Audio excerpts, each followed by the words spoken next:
Students, welcome to Be Learner channel. आज हम Microsoft word 2016 का लेक्चर नंबर 11 लेके आपके सामने हाजिर हुए हैं, जिसमें हम शेप्स के बारे में डिस्कस करेंगे कि शेप्स क्या होते हैं। स्टूडेंट्स, जिस तरीके से पेंट होता है, आपने यूज़ किया होगा पेंट ब्रश, उसमें जिस तरीके से शेप्स बनते हैं, तो इस तरीके से वर्ड में भी एडवांस किस्म के शेप्स ऑलरेडी इसके अंदर बिल्टन मौजूद हैं, जिसके लिए हमें सबसे पहले जाना पड़ेगा इंसर्ट के टैब पे। आप इंसर्ट के टैब पे जाएंगे, उसके अंदर आपको एक ऑप्शन मिलेगा शेप्स। शेप्स पे जब आप क्लिक करेंगे, ड्रॉप डाउन होगा, तो यहाँ पे बहुत सारे शेप्स बने हुए आपके स्क्रीन के सामने आपको दिख रहे होंगे। आपको जो भी इसमें टेक्स्ट, जो भी आपको शेप लेना है वो यहाँ से आप इंसर्ट कर सकते हैं। जिस तरीके से मुझे ये राउंड शेप लेना है, तो मैं यहाँ से इसको इंसर्ट कर देता हूँ। ये मेरा शेप हो गया इंसर्ट। तो स्टूडेंट, जब मैं शेप इंसर्ट करूँगा तो ये आपको स्क्रीन पर दिख रहा होगा फॉर्मेट का एक टेब यहाँ पे। इसके साथ जैसे मैंने शेप यहाँ पे इंसर्ट किया, तो ये ऑप्शन जो था फॉर्मेट का, ये पहले तो नहीं था लेकिन अब अपेयर हो गया। ठीक है, इसके अंदर कुछ ऑप्शंस हम डिस्कस कर लेते हैं कि क्या क्या है। सबसे पहले तो यहाँ पे आ रहा है शेप स्टाइल्स। शेप स्टाइल्स क्या होते हैं स्टूडेंट्स? मैंने जो शेप लिया ये डिफ़ॉल्ट शेप है। ठीक है, अब मैं चाहता हूँ कि इसका कलरिंग, इसकी आउटलाइंस वगैरह चेंज करनी हो, तो यहाँ से कुछ मुझे बने बनाए डिफ़ॉल्ट शेप्स यहाँ से मुझे, आप देख रहे हैं, ये मिल गए। यहाँ से मैं अगर चेंज करना चाहूँ तो उसको मैं यहाँ से चेंज कर सकता हूँ। आप देख रहे हैं किस तरीके से यहाँ से ये शेप चेंज हो रहे हैं। ठीक है, तो ये तो इसके बने बनाए। बाकी इसमें कुछ एक्स्ट्रा चीज़ें भी हैं, वो यहाँ से आप जो आपको चाहिए हो वो आप यहाँ से सिलेक्ट कर लें। ठीक है, इसके बाद हमारे पास जो ऑप्शन आ रहा है वो आ रहा है यहाँ पे शेप फिल। शेप फिल क्या होता है स्टूडेंट्स? शेप फिल वो होता है कि इसके अंदर जो कलर है वो फिल मुझे करना है। तो यहाँ पे तो कुछ बने बनाए भी ऑप्शंस आपके सामने मौजूद है।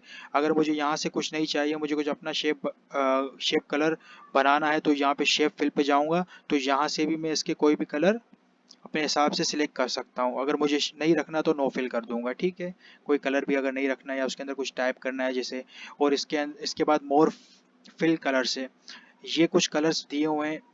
और मज़ीद अगर आपको कलर्स कुछ चाहिए तो मोर फिल कलर्स पे आप जब क्लिक करेंगे तो स्क्रीन पे आपके पास यहाँ पे कुछ बहुत ज़्यादा कलर्स बने बनाए आ जाएंगे। आप यहाँ पे भी कर सकते हैं, यहाँ से भी कोई कलर आप लेके ओके कर सकते हैं, या कस्टम कलर में जा सकते हैं। यहाँ पे कस्टम कलर में भी आपको बहुत ज़्यादा कलर मिल जाएंगे। ये जो मेरा एरो सिस्टम पे टाइम पे मूव हो रहा है, ये कलरिंग है। ठीक है, इसके बाद इस कलर को मैं जब सिलेक्ट करता हूँ तो यहाँ से भी इसकी ओपासिटी ज़्यादा और कम हो रही है। आप देख रहे हैं ग्रीन का, अभी मैंने ग्रीन कलर सेलेक्ट किया हुआ है, लेकिन अगर इसका मैं यहाँ से ओपासिटी जो है इसको डाउन अप करूँगा तो देखें ये ग्रीन डार्क हो रहा है नीचे की तरफ, और ऊपर की तरफ जब मैं कर रहा हूँ तो लाइट हो रहा है। तो यहाँ से भी आप कोई भी शेप अपने हिसाब से सिलेक्ट कर सकते हैं। और बाकी इसके बाद ये ट्रांसपेरेंसी है, ट्रांसपेरेंसी रखेंगे तो ये शेप आपका लाइट की तरफ जाता रहेगा, बिल्कुल लाइट होता जाएगा। और ट्रांसपेरेंसी ज़ीरो है तो ये बिल्कुल अपनी असली हालत में है। तो इसको मैं यहाँ से कैंसिल कर देता हूँ। आपको अगर यहाँ से कोई कलर चाहिए तो यहाँ से आप इसको चूज़ कर सकते हैं। इसके बाद मेरे पास आती है आउटलाइंस। ठीक है स्टूडेंट, जब इसमें हम कोई शेप इंसर्ट करते हैं तो उसकी आउटलाइन लगी हुई होती है लेकिन हमें शो नहीं हो रही होती। तो यहाँ से मैं जब आउटलाइन पे जाऊँगा, अब मैं चाह रहा हूँ इसमें ब्लैक ब्लैक आउटलाइन आ जाए। तो देखें, जब जिस तरीके से मैंने अपना कर्सर इस ब्लैक पे लाया तो किस तरीके से ये आउटलाइन यहाँ शो हो गई है। ठीक है, अब मैं जब यहाँ क्लिक करता हूँ तो ये इस तरीके से आउटलाइन यहाँ पे आपको शो हो रही है। अभी मैं चाह रहा हूँ कि इसकी जो विड्थ है, आउटलाइन का साइज़ जो है वो इंक्रीज़ कर दूँ। ये काफ़ी छोटा है तो मुझे इंक्रीज़ करना है। तो वो कैसे होगा? मैं शेप पे जाऊँगा, शेप के नीचे ही यहाँ पे, अच्छा स्टूडेंट, इसमें भी वही नो फिल है और मोर है। नो फिल पे क्लिक करूँगा तो ये आउटलाइन हट जाएगी, और मोर कलर पे वही उसी तरीके से आउटलाइन के कलर्स जिस तरीके से फिल के थे सेम एज इट इज़ वैसे ही हैं। ठीक है, इसके बाद आती है विथ। विथ क्या है इसकी? अब देखें, विथ में जिस तरीके से ये इसकी नॉर्मल जो है वो 1/4 है। अब इसको मैं जिस तरीके से नीचे नीचे करते जाऊँगा तो ये आप देख रहे होंगे इसकी विथ लाइन की किस तरीके से इंक्रीज़ हो रही है।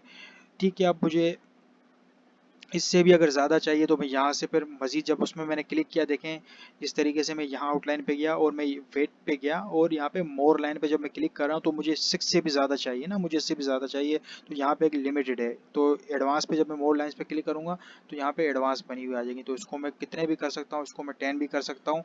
10 करूँगा तो ये इस तरीके से यहाँ शो हो जाएगा। ठीक है, लेकिन ज़्यादातर कोशिश यही करें कि आउटलाइन जो होगी, अभी आप कोई भी शेप बनाए तो आउटलाइन जो होगी वो उसका साइज़ कम ही रखें, तो खूबसूरती आती है उससे। तो इसको मैं नॉर्मल कर देता हूँ, यहाँ से इसको कट कर देते हैं। ठीक है, और इसमें मज़ीद चीज़ें भी हैं कि आउटलाइन का आपको जिस तरीके से ये डायरेक्ट लाइन लगी हुई है या डॉट्स लाइन चाहिए आपको या बुलेट्स टाइप चाहिए। ये देखें, ये सारी जिस तरीके से आप कर रहे हैं, डैश लाइन है, इसके बाद यहाँ पे आ रही है डैश डॉट्स है। जो लाइन भी आपको सिलेक्ट करें तो इस हिसाब से यहाँ पे इसको आप शो कर सकते हैं। शो करने के बाद वही उसकी विड्थ आप उधर से अगर ज़्यादा कर लेंगे तो ये यहाँ से इंक्रीज हो जाएगी। आप देख रहे हैं किस तरीके से ये यहाँ पे ओपेसिटी है, इसको नहीं करता मैं, विड्थ है ये। इसको जिस तरीके से मैं करूँगा तो ये देखें आपके सामने किस तरीके से इसका साइज़ इंक्रीज हो रहा है। ठीक है,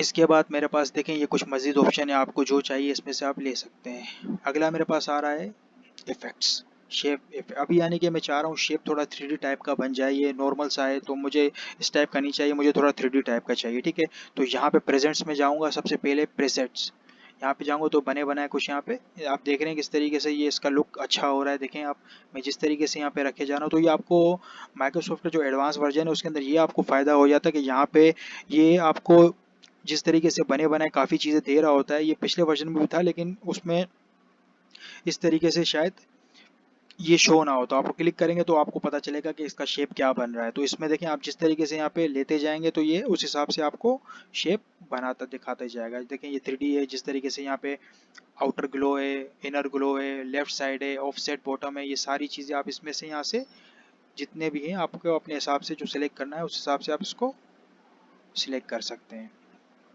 ठीक है स्टूडेंट्स, ये तो हो गया है। अभी मैं चाह रहा हूँ कि मैंने ये शेप लिया है, मुझे ये शेप नहीं चाहिए, मुझे इसी फॉर्मेट पे दूसरा शेप चाहिए। तो किस तरीके से होगा, इसके लिए मैं जाऊँगा, इसको क्लिक करके रखना है आपको। जब आप क्लिक करके रखेंगे तो ये एडिट का ऑप्शन है ना, तो एडिट शेप पे जब मैं क्लिक करूँगा तो यहाँ पे चेंज शेप करूँगा। चेंज शेप में से कोई भी शेप मैं जब ले लूँगा, जब मैं इस पर क्लिक करता हूँ तो ये कुछ इस तरीके से बना हुआ है। ये फॉर्मेट वही रहेगा जो मैंने आउटलाइंस और कलर जो रखा है वो रहेगा एज इट इज़, लेकिन मैं चाह रहा हूँ कि इसका जो शेप है ना वो चेंज हो जाए। तो इधर से वो शेप आप इस तरीके से इसको चेंज कर सकते हैं एज इट इज़।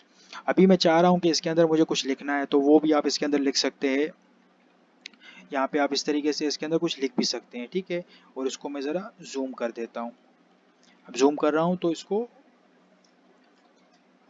आप ये देख सकते हैं किस तरीके से ये इसके अंदर हमने टेक्स्ट लिख लिया।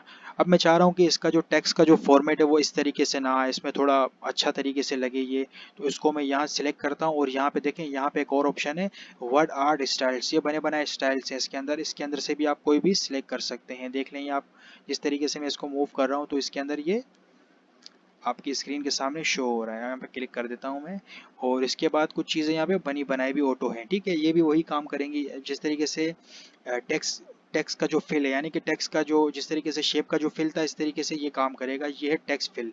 ठीक है, टेक्स्ट पे जब मैं सिलेक्ट करूँगा, यहाँ से सिलेक्ट करता हूँ, यहाँ से कोई भी मैं कलर ले लेता हूँ, यहाँ से जिस तरीके से मैंने ये कलर ले लिया। ठीक है, ये कलर ले लिया तो देखें इस तरीके से, और आउटलाइन जो है वो एज इट इज़ शेप वाला काम करेंगी। जिस तरीके से मैं ये आउटलाइन ले लेता हूँ, लेकिन आप हमेशा ऐसी आउटलाइंस और ऐसा कलर लें जो उस पर सूट कर रहा हो। जिस तरीके से ब्लैक एंड वाइट का कंट्रास्ट आता है, इस तरीके से कोई कलर लेंगे तो आपको समझ आएगा। देखें ये येलो किस तरीके से यहाँ पे शो हो रहा है, इस तरीके से कोई भी आप कलर ले सकते हैं। और इसके बाद मैं चाह रहा हूँ ये थोड़ा शेप जो सीधा सीधा लिखा हुआ है ये इस तरीके से ना आए, ये थोड़ा राउंडेड शेप या इस तरीके से कुछ इफेक्ट्स आ जाए इसके अंदर। तो मैं इसी में जाऊंगा एज इट इज़। जिस तरीके से शेप का ऑप्शन आप देख रहे हैं एज इट इज़ शेप का काम कर रहा था, उस तरीके से ये टेक्स्ट का भी as it is same option है। तो यहाँ से मैं इसको देखें इस तरीके से मूव करूँगा तो ये इस तरीके से होता जाएगा। ये इफेक्ट्स लग रहे हैं, आप देख रहे हैं किस तरीके से हल्का जैसा यहाँ पे लाइट शो हो रहा है। अब ग्लो में जाऊँगा तो एज इट इज़ जो शेप का काम कर रहा था वो भी ग्लो का भी एज इट ये सेम काम करेगा। और मैं चाह रहा हूँ थोड़ा राउंड टाइप बना हुआ आ जाए, तो देखें इस तरीके से ये राउंड टाइप बना हुआ आ जाएगा। ये कुछ बने बनाए इसके अंदर दिए हुए हैं, मज़ीद चीज़ें भी आप कर सकते हैं अपने हिसाब से, जो सेटिंग कर सकते हैं वर्ड आर्ट में अपने हिसाब से। देखें इस तरीके से मैं इसको ये लिख देता हूँ, तो ये जब मैं इस पर क्लिक करता हूँ तो ये इस तरीके से सारे ऑप्शंस आ जाते हैं। और इसके बाद ये जो इसके बाद आ रहा है मेरे पास पोजीशन, ये टेक्स्ट की पोजीशन है, ये जो शेप है इसकी पोजीशन है।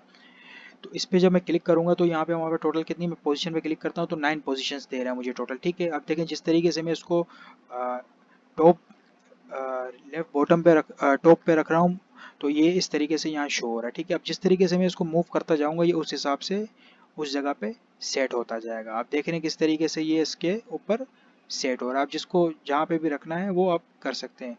ठीक है स्टूडेंट्स, इसको मैं कंट्रोल Z कर देता हूँ।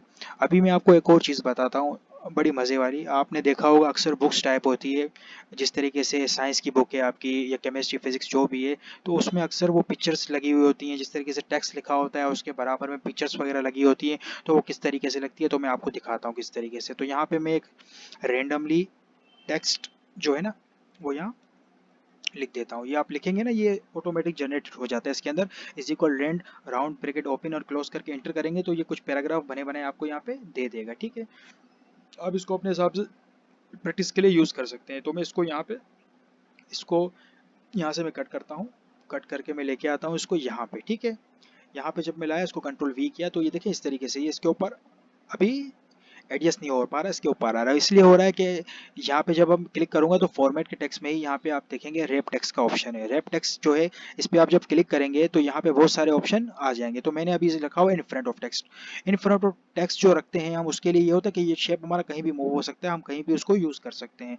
लेकिन जब मैं इसको टाइट पे क्लिक करूंगा, आप देखें टाइट पे जब मैं क्लिक कर रहा हूँ तो देखें इस टेक्स्ट किस तरीके से डिस्ट्रीब्यूट हो गया लेफ्ट एंड राइट साइड पे। अभी मैं इसको जहाँ पे भी मूव करूंगा ये उस हिसाब से यहाँ पे मूव होता है। आप देख रहे हैं इस तरीके से, यहाँ पे इसको मैं बिल्कुल कोने में आप देख रहे हैं, इसको मैं कंट्रोल जे करता हूँ जस्टिफाई, तो देखें ये किस तरीके से हो गया। आपने देखा होगा अक्सर साइंटिस्ट जो होते हैं उनकी पिक्चर लगी होती है और उनकी कुछ कंट्रीब्यूशंस वगैरह यहाँ लिखे होते हैं इस टाइप, लेफ्ट साइड पे और राइट साइड पे उसकी पिक्चर्स लगी होती है। तो इस तरीके से आप बहुत सारी पिक्चर्स को कहीं पे भी एडजस्ट कर सकते हैं, चाहे आप राइट साइड पे कर सकते हैं या लेफ्ट साइड पे, जहाँ पे भी आपको सूटेबल लगे उस हिसाब से आप कर सकते हैं। तो स्टूडेंट्स ये थी आज हमारी शेप की क्लास। इंशाल्लाह मज़ीद क्लास के लिए हमारे चैनल के साथ जुड़े रहिए। जब तक के लिए अल्लाह हाफिज़।